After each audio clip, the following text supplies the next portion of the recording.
Welcome, I'm Fly and today I'm taking a look at Horizons of Spirit Island.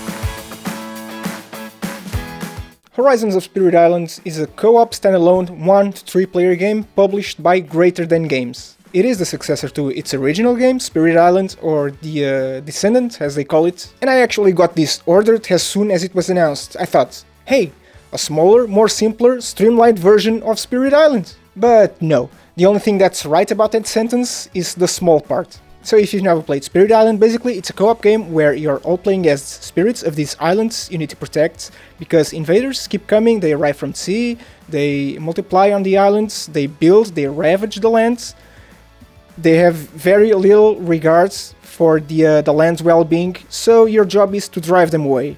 And this is true for both the original game and Horizons. So what's the difference between the original game and this one? Well, for starters, this game only goes up to 3 players, which is a weird player count, but I get it, for balancing issues. Speaking of which, the board, instead of the modular boards from the original game, now you have a static board. One specific for 2 players and the other side for 3 players. You also have a bunch of new spirits, and I guess the most notable difference is the components. The components this time is just cardboard, it's not the minis you're used to, and although they are a little fiddly, they work, they get the job done.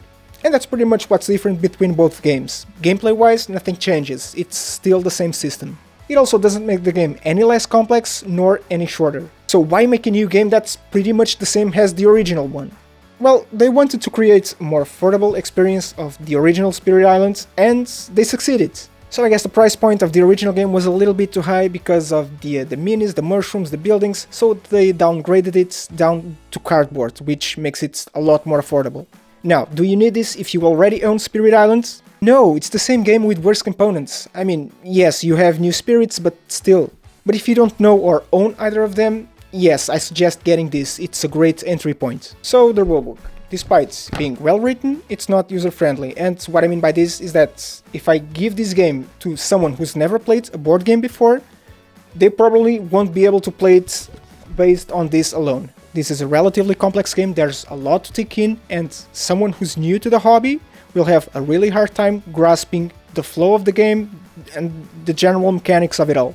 That said, the game does come with this quick start guide, which gets you through the first round of the game with a few given spirits and given power cards, just to get a feel of the flow of the game. So my rating for this game will reflect my past experience with Spirit Island. My gripe with the original game is that it's way too complex for what it is, it's very thinky, it's not intuitive to understand the flow of the game at first, and that's not what I'm looking for in a co-op game. And this one is still not my go-to co-op game. Most co-op games are friendly and light enough so I can play them with pretty much anyone, but that's not the case here. And although I make it sound like I'm ranting, I actually really like the game. So now I'm kind of dwindling between 2 scores, but I guess I'm going with the highest because although this is a game I don't want to play all the time, and certainly not with new players, I do acknowledge it's a great design.